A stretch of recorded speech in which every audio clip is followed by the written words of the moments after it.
Urdu stories. Bhutia حویلی۔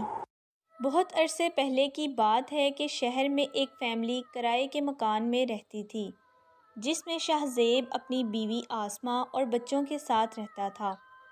شاہ زیب اور آسمہ کے دونوں بچے بہت ہی سمجھدار تھے اور پڑھائی میں بھی اچھے تھے۔ شاہ زیب ایک فیکٹری میں کام کرتا تھا۔ ایک دن شاہ زیب کی فیکٹری میں آگ لگ گئی، ساری فیکٹری جل کر تباہ ہو گئی۔ شاہ زیب پریشانی کی حالت میں گھر آیا۔ آسمہ کہاں ہو؟ آسمہ دوڑتی ہوئی پانی کا گلاس لے کر شاہ زیب کے پاس آئی اور کہا، کیا ہوا؟ آپ اتنے گھبرائے ہوئے کیوں ہیں؟ شاہ زیب نے سارا ماجرا آسمہ کو سنایا۔ اب دونوں پریشانی کے عالم میں بیٹھے تھے اور سوچ رہے تھے کہ اب ان کا گزر بسر کیسے ہوگا۔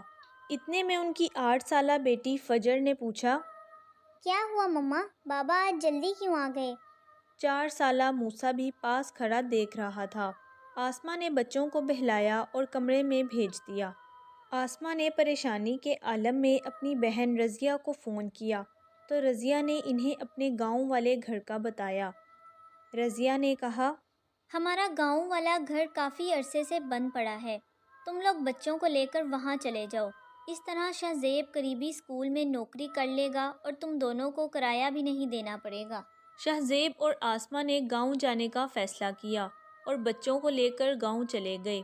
رضیہ نے جس مکان کا بتایا تھا وہ مکان بھوتیا حویلی کے نام سے مشہور تھا، کیونکہ وہ گھر کافی عرصے سے بند تھا، اس لیے وہاں جنات کا بسیرا تھا۔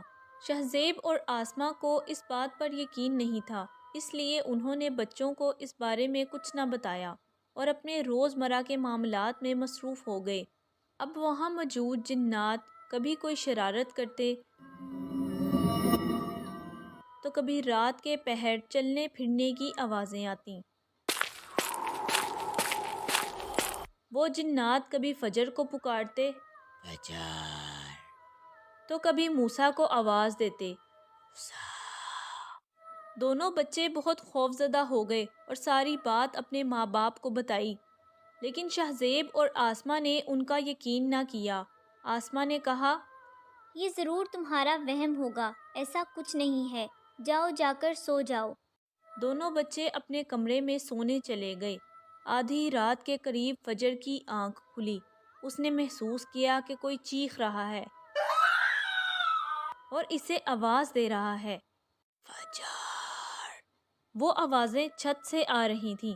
فجر بغیر کسی کو بتائے چھت پر چلی گئی اور وہاں کا منظر دیکھ کر اس کے رونگٹے کھڑے ہو گئے۔ وہاں بال کھولے، لمبے ناخنوں والی اور خوفناک شکل کی چڑیل کھڑی تھی۔ یہ دیکھ کر فجر چیخی اور جیسے ہی فجر بھاگنے لگی تو چڑیل نے اسے دبوچ لیا اور چھت سے پھینک دیا۔ جب شاہ زیب اور آسمہ کو چھت سے کچھ گرنے کی آواز آئی تو وہ فوراً دیکھنے کے لیے بھاگے۔ انہوں نے دیکھا کہ فجر ان کے سامنے بے سدھ پڑی ہے۔ یہ دیکھ کر وہ دونوں پھوٹ پھوٹ کر رونے لگے اور پچھتانے لگے کہ انہوں نے بچوں کی بات پر دھیان نہیں دیا۔ وہ اپنی غلطی پر پچھتا رہے تھے۔ ان کی غلطی کی وجہ سے ان کی بیٹی کو نقصان ہوا تھا۔ وہ لوگ فوراً فجر کو زخمی حالت میں لے کر ہسپتال چلے گئے اور انہوں نے وہ گھر ہمیشہ ہمیشہ کے لیے چھوڑ دیا اور یہاں دوبارہ نہ آنے کا عہد کیا۔ Subscribe for more videos.